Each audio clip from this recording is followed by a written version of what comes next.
querido amigo, deputado Max, saudar os deputados que me antecederam, e o desejo de falar desse tema, obviamente, do momento que a gente está enfrentando no Rio de Janeiro, e depois de ouvir os colegas, apenas uma reflexão e aí da importância de aí fazer a minha fala como líder do governo, Witzel. E é um pouco de uma importante satisfação que a gente precisa dar nesse momento. Por tudo que está acontecendo no nosso Estado, a Casa, através de uma atitude absolutamente legítima dos parlamentares, que me antecederam, inclusive dois deles, dos quais eu admiro muito, aliás, o deputado Luiz Paulo, a deputada Lucinha, mas especialmente falaram há pouco da questão do impeachment, do protocolo do impeachment. Já tem outros parlamentares que também fizeram essa proposta baseado nos fatos que nos antecederam, mediaticamente e, obviamente, de tudo que a gente está acompanhando.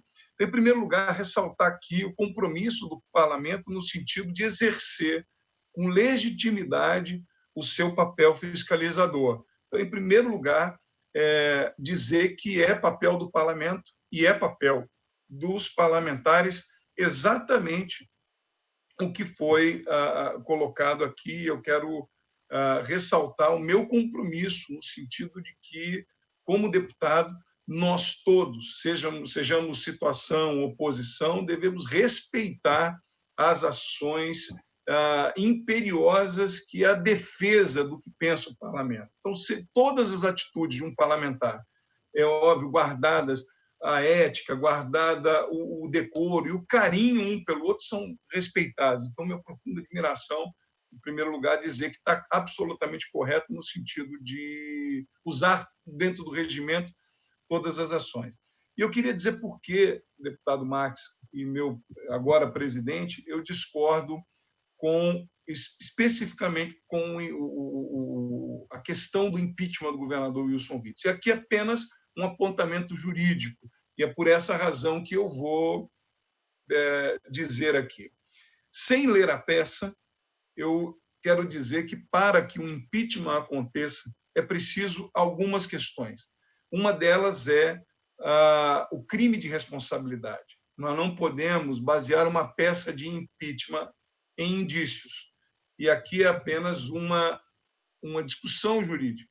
Indícios, ainda que, aspas, robustos, não caracterizam tipo para que seja levado um ato de crime de responsabilidade da pessoa do governador Wilson Witzel. Esse é o primeiro ponto.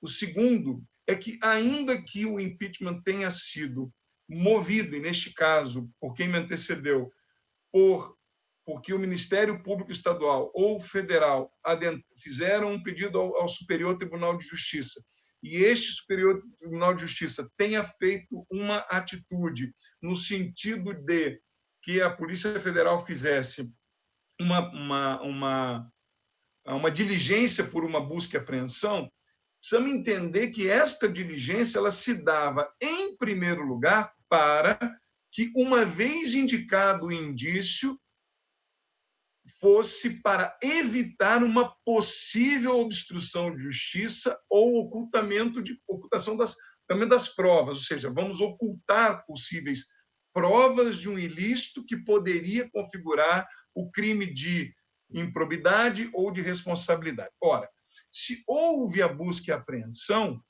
não há que se falar em querer ocultar provas. Esse é o primeiro ponto. A busca e apreensão é para isso, é para evitar e buscar o que a gente poderia imaginar, as possíveis provas que aí sim poderiam configurar um crime passível de impeachment.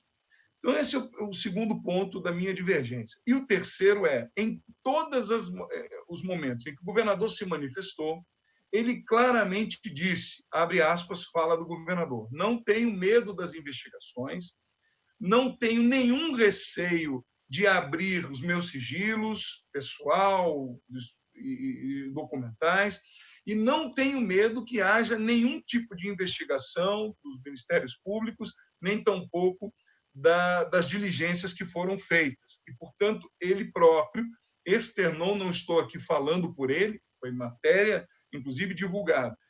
Então, é nessa toada que eu quero dizer, presidente, que é preciso que as investigações sejam feitas. É preciso que nós tenhamos a completude delas, para que, uma vez esgotadas as investigações, das quais o próprio governador se coloca dizendo não tenho medo delas, podem ser feitas, aí sim haja um julgamento que, no meu entendimento, ela não é só judicial, mas é político, do parlamento, no sentido de que, amparados por provas e não indícios robustos, possa o parlamento dizer, agora sim, há crime, foi o governador que cometeu, e não alguém, ou supostamente alguém, algum secretário, ou algum secretário, enfim. Aqui não nos cabe ilação. Um processo de impeachment precisa ter dolo, precisa ter a pessoa que cometeu e precisa ter o crime.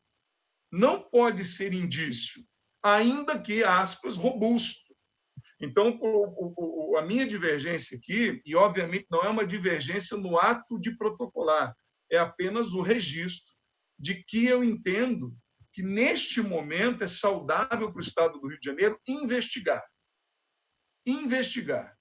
É saudável que o parlamento, por exemplo, acabamos de formalizar uma comissão de acompanhamento dos atos. É salutar que nos debrucemos nessa comissão. É salutar que nós nos envolvamos nessa comissão. E eu, como líder do governo, vou fazer parte dela. Sem nenhum tipo de desejo de esconder absolutamente nada. Eu já externei, Vossa Excelência sabe disso, inclusive apontando no governo algumas questões que eu acho que o governador poderia ter ajeitado aqui ou acolá. Mas aqui agora não é hora disso. Passamos por uma pandemia, um momento grave que a população, como disse a deputada Lucinha, talvez a deputada que mais conheça a realidade da morte dos cidadãos fluminenses no seu local onde mora, que é em Campo Grande. Então, aqui, primeiro, a comissão tem que funcionar, precisamos fiscalizar, precisamos, inclusive, buscar culpados, se eles realmente existirem, eles precisam ser punidos. Ninguém é contra a investigação, nem eu. E eu aqui estou dizendo, como líder do governo, no compromisso de que busquemos a verdade real como ela é. Se houver qualquer servidor do governo Witzel envolvido em bandalhas, falcatruas e roubo, que sejam exonerados, punidos severamente e presos, porque, mais do que cometer abusos e crime, fazer isso em campanha é um ato de crime de guerra. Então, o próprio governador se manifestou dizendo: eu não tenho medo das investigações. Então, é nesta mesma, eu repito esta fala, e dizendo, com muito zelo e cuidado, que estamos passando aqui, presidente, por é impossível que não tenhamos uma consciência disso, no momento em que o Brasil luta para defender a democracia. E há uma luta aqui nem eu nunca levantei a voz para falar, por exemplo, de um colega, de um amigo que não pensa como eu, ou que defende, por exemplo, está aí uma luta de quem é de A e de quem é de Z, de quem é governo A, de quem é governo B. Ora, no meio disso estão os fluminenses morrendo. Então, é óbvio, está aí em todos os jornais uma briga por quem pode mais na política brasileira. E isso é um grande equívoco. Quem usa mais ou melhor os poderes que tem. Então, é nesse momento que eu chamo a atenção dos colegas que, sim, devemos usar todos os instrumentos de fiscalização, sim, devemos nos colocar à disposição sem medo, porque, aspas, quem não deve não teme, mas também precisamos ter responsabilidade para não cair, ou, assim, nós, né, deputados, mas precisamos ter uma atenção especial para nós não nos deixarmos levar por essa onda de guerra que não é nossa. Márcio, se depois você puder me dar uma parte. Não, é só para terminar meu raciocínio. Essa onda de guerra política que não é nossa. de luta de injustiças de quem está discutindo quem tem razão ou quem não tem razão. Eu quero usar as palavras que foram ditas agora pela deputada Lucinha. Né? Agora é hora de humanidade, acima de qualquer coisa. E que sejam, se de fato tiverem culpados por isso, que sejam punidos. Agora, quando nós estamos tratando do processo de impeachment, nós não estamos falando de culpados, estamos falando claramente de um processo de afastamento de alguém que foi eleito democraticamente e que não tem nenhuma sentença contra ele, nenhuma denúncia formal contra ele.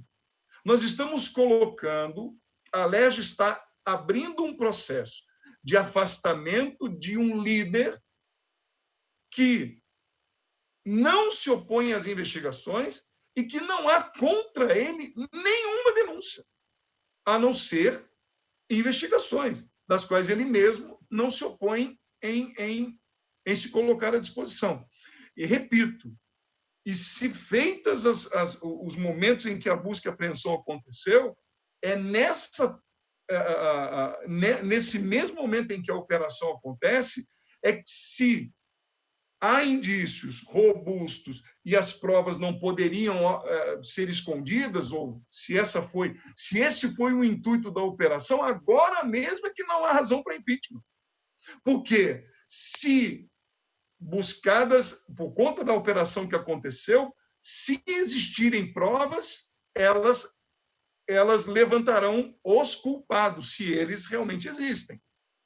Então, agora é preciso aguardar as investigações. Eu vou encerrar minha fala buscando o consenso, buscando que nós agora tenhamos a tranquilidade. Aqui, eu termino dizendo que, em primeiro lugar, a Assembleia do Estado do Rio de Janeiro, na condução, deverá fazer o que for melhor. E eu não vou fazer nenhum... Só um minutinho, Anderson. Não vou fazer nenhum ato de obstaculizar nenhum processo, mas eu queria fazer o registro de que, neste momento de pandemia, precisamos deixar as investigações avançarem, a comissão precisa trabalhar com muito afinco sobre a fiscalização e, obviamente, e eu digo se, que não é verdade, ele se colocou à disposição, se encontrados outros atores envolvidos nesse processo, sejam afastados e punidos. O impeachment não fala de outros atores, ele trata o governador. E o governador não pode enfrentar um processo de impeachment sem ter causado crime, sem ter a ele nenhuma atribuição penal. Porque é preciso dolo, é preciso tipo penal, é preciso crime de responsabilidade.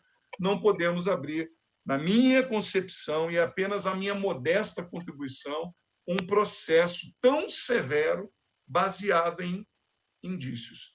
Repito, ainda que robustos, não é assim. E por que termino dizendo isso, deputado Max, deputado Anderson, ambos já foram prefeitos? Porque se essa moda pega, retirar pessoas eleitas por indício não é fato criminoso. Indício não é fato. Indício é indício. Então, eu não posso rasgar o Código Penal, rasgar o direito, porque indícios. E eu termino dizendo, deputado Anderson ficou 28 dias preso por indício. Nem indício era. Nem indício era. Então, eu quero dizer da defesa que... eleição. Não era nem indício. Mais de 2 anos atrás. Agora, se houver condenação, se houver sentença, aí não há que se discutir. Aí eu mesmo sou líder do governo, não tenho o que dizer. Então, eu encerro minha fala fazendo a minha defesa de que não é hora de que esse impeachment avance e é hora de nós nos unirmos para continuar fiscalizando o Estado, como nós propusemos à comissão. Essa é a minha fala. Dá uma parte aí, Márcio. Só para dar uma parte, e aí eu falo enquanto gestor prefeito, e para os governadores do Brasil e os prefeitos do Brasil, o executor ele manda fazer, né? Uma pandemia, né? Hoje a gente se atém muito às denúncias no Estado do Rio de Janeiro, na saúde, e outros governos no Brasil também estão sendo denunciados, e vários prefeitos também. Então, você tem que tomar uma decisão ali. Você vira para o seu secretário e você fala assim, se vira, eu quero que execute. Normalmente, as secretarias de saúde das prefeituras e dos governos, elas são fundo. E assim, essa pressa, essa celeridade, e assim que... Eu vou dar um exemplo aqui. Eu aqui, uma vez, mandei desapropriar um terreno. Olha só, hein? Desapropriar um terreno no distrito de Aldeia Velha. E o terreno valia 400, 500 mil reais. Olha só, Marcos. Dei a ordem para iniciar o processo. O processo volta para mim com pessoas, funcionários efetivos, pessoas que têm preparo para fazer aquilo. O processo voltou para a minha mesa, o terreno já veio, o terreno é um terreno inteiro que é num distrito que tem que se respeitar a questão do ICMBio, ele já veio para mim, aonde ele valia 400 mil, olha que loucura. Ele veio para a minha mesa já desmembrado, sem estar desmembrado, com o valor de cada metro, de cada lote. Ou seja, uma desapropriação de 400 mil, ela iria passar para 1,5 milhão.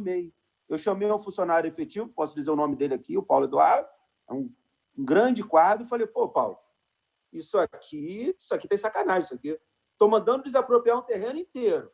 Vocês estão me mandando um processo que vocês já estão desmembrando o que não está desmembrado. Ou seja, de 400 mil, a prefeitura pagaria 1,5 milhão. Então, a gente mandou cancelar esse processo. Então, eu vejo no governo do Estado mandando cancelar vários desses processos que supostamente estariam superfaturados. Então, eu também entendo igual você, Márcio. Nós temos que superar a pandemia e superar a questão econômica e deixar a apuração ela seguir com muita cautela. Eu posso dizer de cautela, você acabou de reavivar o que aconteceu na minha vida, né? Então, acho que temos que ter cautela, deixar seguir, mas eu vejo, primeiro, os preços, eles são... O Tribunal de Contas dos Estados, eles têm os preços, sobretudo na área de saúde, eu posso dizer. O Tribunal de Contas da União tem outro preço, e cada Tribunal de Contas tem seu preço. Então, eu acho que é o momento da gente se debruçar nisso, ver o que foi mandado cancelar, deixar a investigação seguir. Então, eu quero te dar os parabéns como líder do governo, Márcio, pela sua colocação e a sua prioridade em olhar o Estado do Rio de Janeiro, a pandemia e a questão econômica em primeiro lugar. Muito obrigado, Márcio. Você está sem som, Max. Deputada Lucinha, um minutinho para a gente encerrar. Vamos lá, deputada Lucinha.